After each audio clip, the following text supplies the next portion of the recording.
मी म्हणत होते ना की भीमला काहीच होणार नाही. दवाखान्यातून सोडलाय भीमला. वाह, रमा आणि भीम आता येतच असतील. भीम आला ना तर हा हार घालून स्वागत करूया आपण सगळे. चांगली गोष्ट आहे. मला एक गोष्ट समजत नाही की डलिया आजी, तू भीमाला सारखं सारखं हार घालण्यासाठी व्याकुळ का असतेस? अरे कारण ही जबरदस्ती भीमाला वेगळं दाखवण्याचा प्रयत्न करते. चाळीत ही एकटीच आहे की जी नेहमी भीमाचं स्वागत करायला प्रसन्नता दाखवते. हीच का? म्या बी आहे. म्या बी भीमचं स्वागत करेन. आणि हितेश भाऊ, डलिया जी प्रत्येक गोष्टीला हार हातात घेऊन यासाठी उभं राहते कारण की आपल्या पूर्ण चाळीत फक्त भीमरावच असा एक नायक आहे जो आमच्या बाजूने उभा राहतो. अरे काय नायक आहे? कसला नायक आहे आणि कुठला नायक आहे? अरे असा कोणता त्याने बाण मारला तुम्ही त्याला खोटं खोटंच आपला नायक मानून बसला आहात? हा,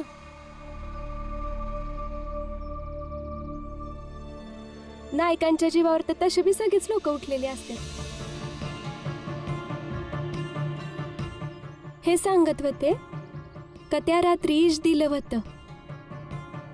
काल रात्री ह्यांना बी मारायचा प्रयत्न केला होता. तुम्हाला सगळ्यांना माहिती नसन की काल जेवणात ह्यांना इश दिलं होतं. अरे कोणी विष दिलं? चौकशी करायला पाहिजे. अरे आपल्या चाळीचे आणि त्यांच्या चाळीचे लोक होते तिथे. जर कसून चौकशी केली ना तर कळेल आपल्याला. हा, रमाचं दुकान जाळणारा ह्याच चाळीचा होता ना? अरे काय पुरावा आहे? या चाळीतल्या कोणीतरी रामाच्या दुकानाला आग लावली.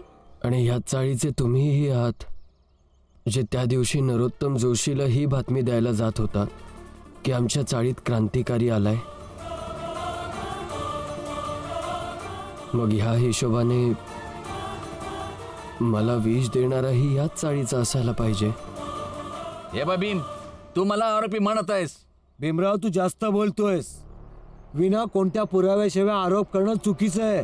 पण मी तर कोणाचंच नाव नाही घेतलंय.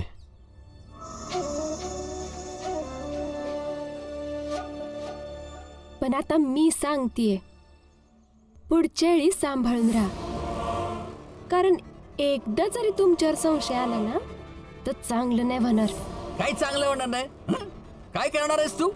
खूप फटकळ झालीस तू आणि खूप जास्त बोलतेस.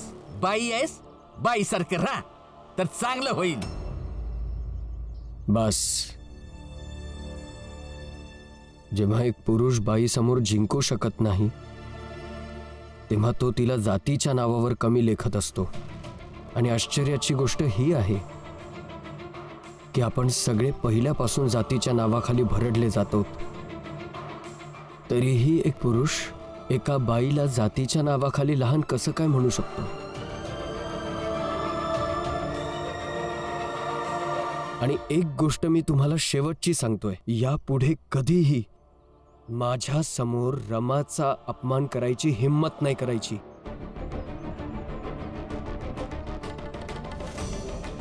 चला तुम्ही ह्यांच्या नादी नका लागू. तुम्हाला आधीच बरं नाहीये. चला तुम्ही आराम करा. बरोबर बोलते रमा भीम. तू व्यवस्थित घरी परत आलास. आम्ही सगळे खूप खुश आहोत. यासाठी हा फुलाचा हार घालून तुझं स्वागत करूया.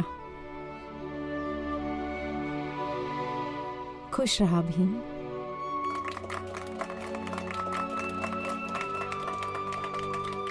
खूप खूप धन्यवाद.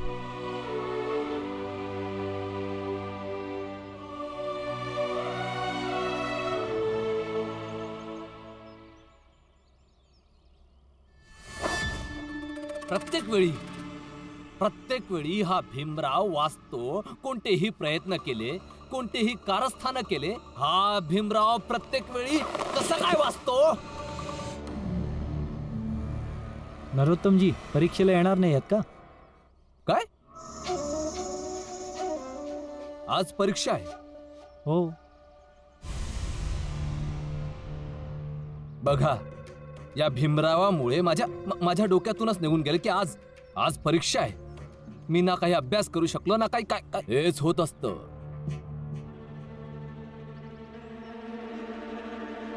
हेच होते जेव्हा दुसऱ्यांची ईर्ष्या करण्यात आपला किमती वेळ वाया घालवला. त्यांना कळतच नाही की त्याच ईर्ष्याच्या अग्नीत कधी ते स्वतः जळून खाक होतात. बोललास निघ, एकतर माझं डोकं फिरलंय, तर तू जा.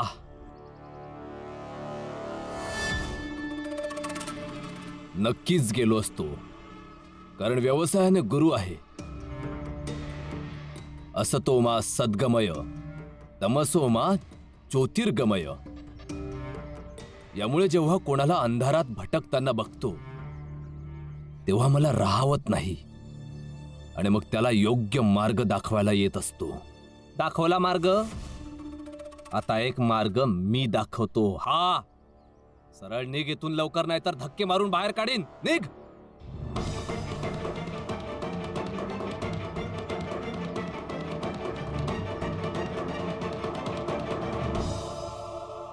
तुम्ही आता आराम करा इथं.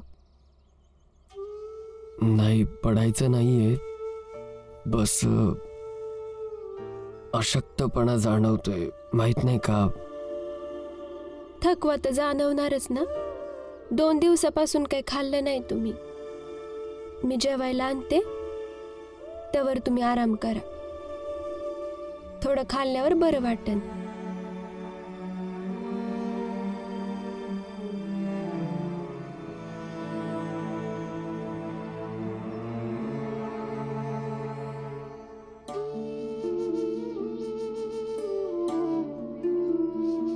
रमा, मी भीमला जेवण भरवते.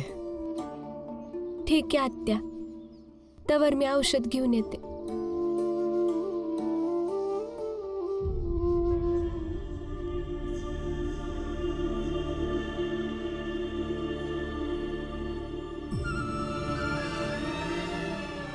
भूक लागली आहे ना?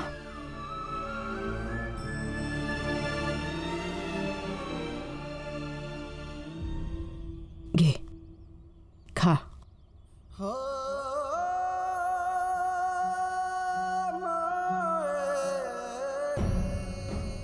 काय विचार करतोयस? काही नाही आत्या.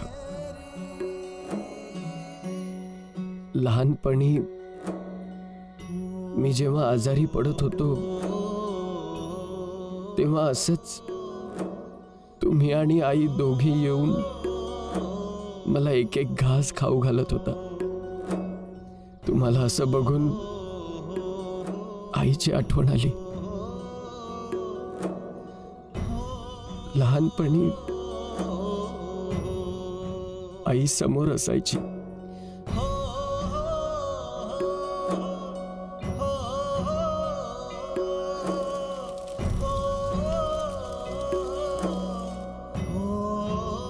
भीमा, मी आई आहे तुझी. जी जळाली ती आजारी बाई होती. तिला मरायचं होतं ती मेली. तिला सोडून जायचं होतं ती सोडून गेली. पण आता जी तुझ्या समोर उभी आहे ना, ती तुझी आई आहे. भ्रम असायचा तो, पण छान वाटायचं मला. आता तर आई आता कुठे दिसतच नाहीये.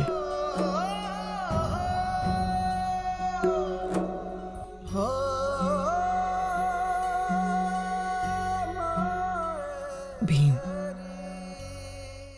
मोठं झाल्याने, समजूतदार झाल्याने, सुशिक्षित झाल्याने माणसाचे खूप सारे भ्रम तुटतात. तो जीवनाला वास्तविक रूपात बघू लागतो, समजू लागतो. सगळ्यांना हिंमत देणारा, सगळ्यांना समजवणारा माझा भीम आज कमजोर कसा झालाय.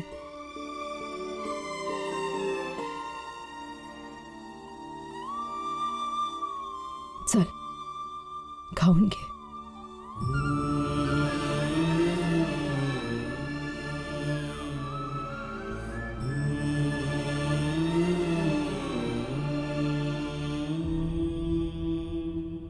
हे बघ रमा, तुझ्याकडे पैसे असतील तर घेऊन ये औषधं. घरात ठेवलेले पैसे तर मी कोणत्याही परिस्थितीत देणार नाही. जिजाबाई,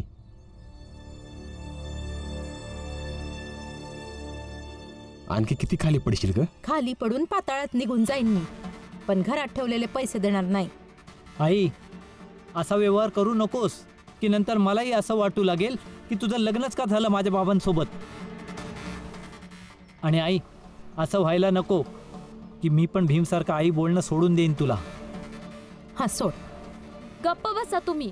गप्प तू राहा, मी राहणार नाहीये. मग लक्षात ठेवा की बस, खूप झालं. घरात पैसे कुठे असतात मला माहितीये. रमा, तू थांब, मी तुला पैसे देतो.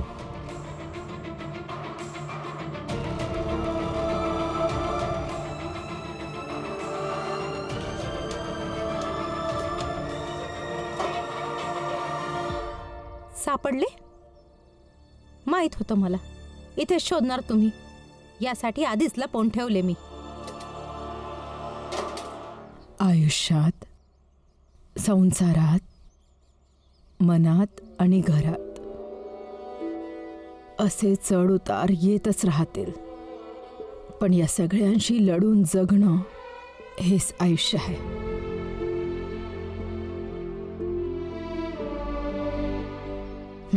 बस बस आत्या. ठीक आहे, आता तू आराम कर. रमा औषध घेऊन येईलच.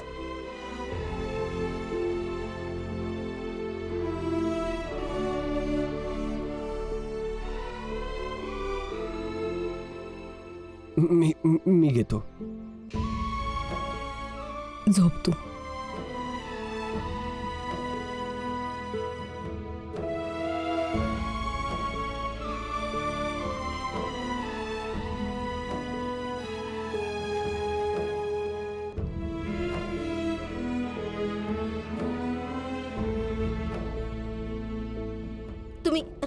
तुम्ही पैशांना हात नाही लावायचा. तुम्ही यातले पैसे नाही घ्यायचे. हात नाही लावायचे या पैशांना. मागे हो तू. बाबा बाबा का भांडताय? तुम्ही घरासाठी ठेवलेले पैसे नाही घेऊ शकत. जबाई मागे हो, नाहीतर मी सगळ्या मर्यादा विसरून जाईन. इसरून जा ना मग. बाबा आणि दादा आहे ना तुम्ही या घरचे, तर बाहेर जाऊन कमवून आणा ना पैसे. घरात ठेवलेले पैसे देणार नाही मी. आता घेऊन दाखवा मला पैसे.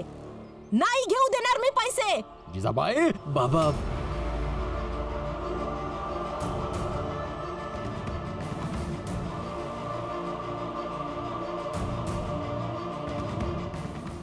नकोय मला औषध वगैरे. कदाचित मी औषध खाल्ल्याने बरा होईल,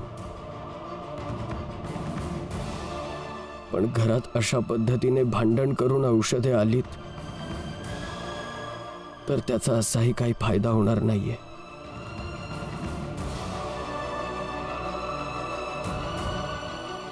आणि आत्या, ह्यांना आणि लक्ष्मी वहिनीला सांगा की मी भीमाबाईचा मुलगा आहे. त्या भीमाबाईचा जी मृत्यूपर्यंत वेदनांशी लढत राहिली.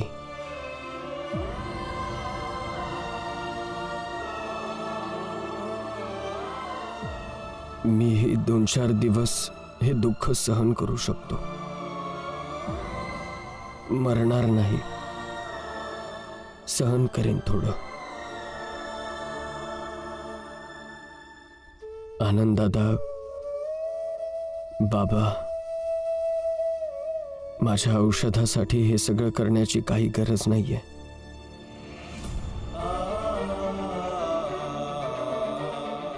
नको आहेत मला औषधं.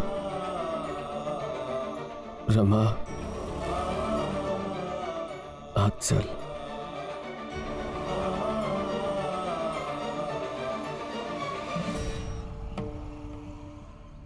जिजाबाई, मला माफ कर. मनामध्ये मी तुझ्याकडून अपेक्षा करत होतो, एक ना एक दिवस माझ्या पोरा भीमाला आपलं मानशील, या परिवाराला आपलं मानशील. पण नाही, तू या लायकीचीच नाहीयेस.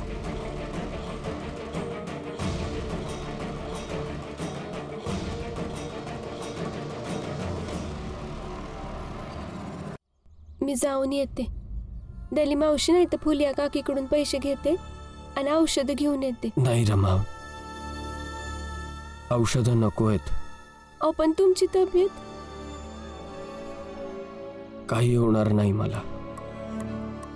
तुझं प्रेम आहे ना, तुझी सोबत आहे ना माझ्याजवळ. औषधांची काही गरज नाहीये. मी सहन करेन.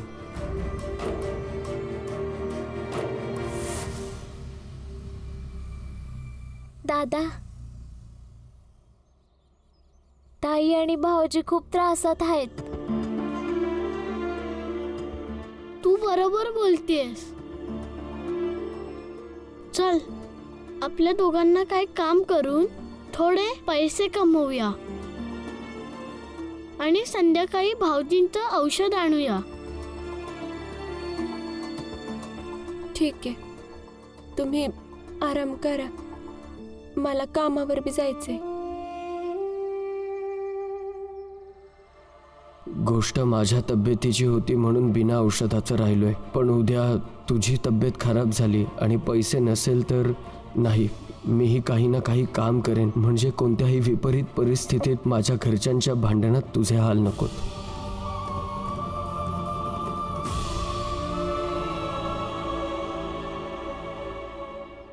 बाबा, काही सांगायचंय तुम्हाला.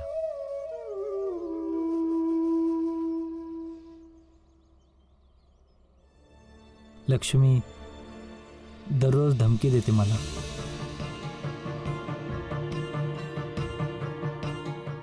म्हणते जर तिची प्रत्येक गोष्ट नाही ऐकली तर विष खाईल बाबा. स्वतःबरोबरच बाळालाही मारून टाकेल. खरं सांगायचं तर हीच भीती वाटते बाबा.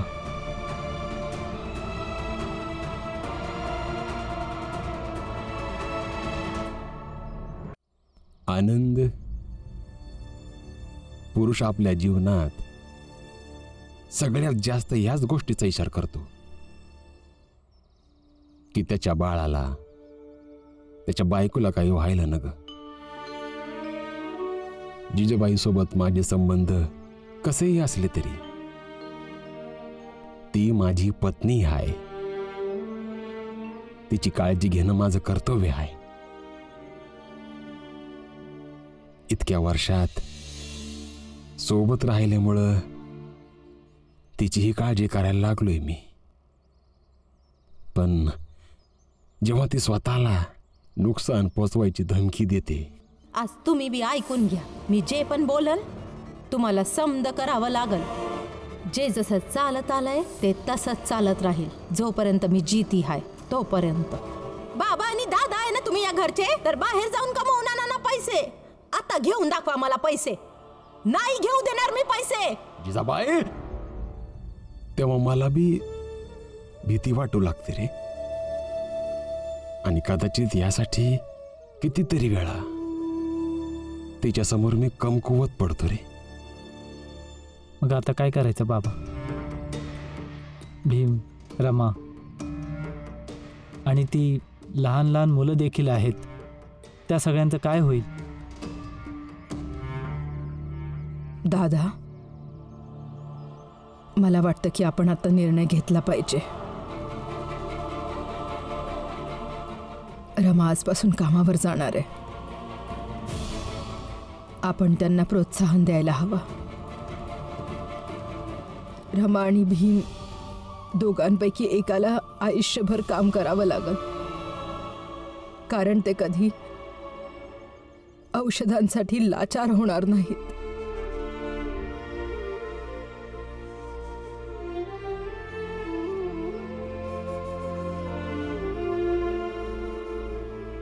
तर मग ठीक आहे, आज मी पण एक निर्णय घेतोच. काहीही झालं तरी